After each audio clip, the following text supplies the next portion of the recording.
क्या आपको वो पल याद है जब आप बिस्तर पर लेटे होते हैं, छत को घूर रहे होते हैं और दिमाग बिल्कुल भी शांत नहीं होता? एक ख्याल आता है, फिर दूसरा, फिर तीसरा। अगर मेरा इम्तिहान खराब हो गया तो? अगर मेरी शादी कभी नहीं हुई तो? अगर लोग मुझे जज करने लगे तो? ऐसा लगता है जैसे हमारा दिमाग ही हमारा दुश्मन बन गया हो। और चाहे जितनी भी थकान हो, नींद आती ही नहीं।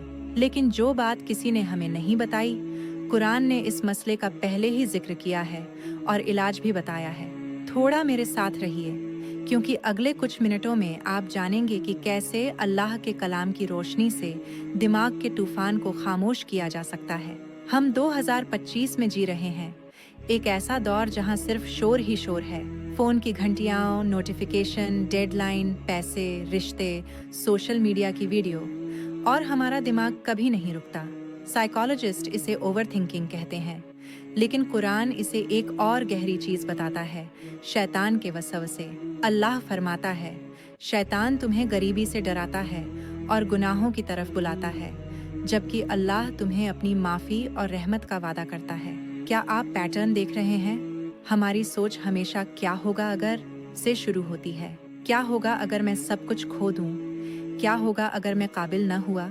क्या होगा अगर कल सब गलत हो गया? ये सारे डर शैतान हमारी सोच में डालता है, और जितना हम इन्हें सोचते रहते हैं, उतना ही फंसते जाते हैं। कुरान का इलाज नंबर 1, अल्लाह की याद, जिक्र। अल्लाह फरमाता है, अल्लाह की याद में ही दिलों को सुकून मिलता है।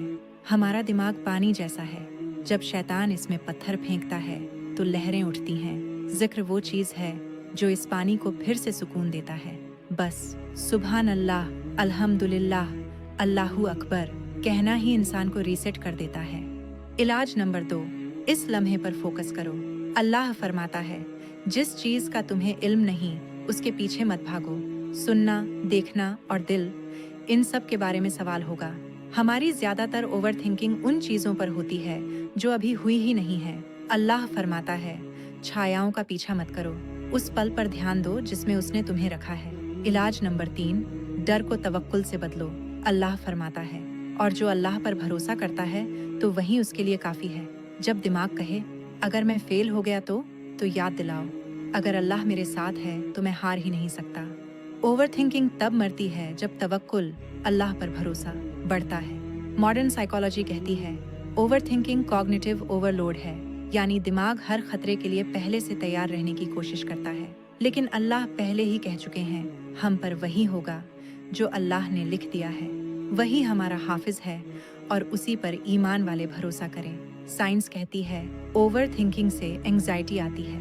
कुरान कहता है, अल्लाह पर भरोसा करने से सुकून आता है। तो अब सवाल, आज रात जब ख्यालों का हमला हो तो क्या करें? नंबर 1, जड़ को पहचानो, ये शैतान का वसवसा है। नंबर 2, सांस लो जिक्र के साथ। सांस अंदर खींचो और कहो, अल्लाह। सांस छोड़ो और कहो, मेरे लिए काफी है।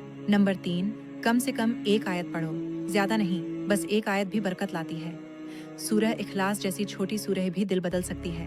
नंबर 4, लिख डालो, एक कॉपी लो, अपनी फिक्र लिखो, फिर उसके सामने कुरान का वादा लिखो।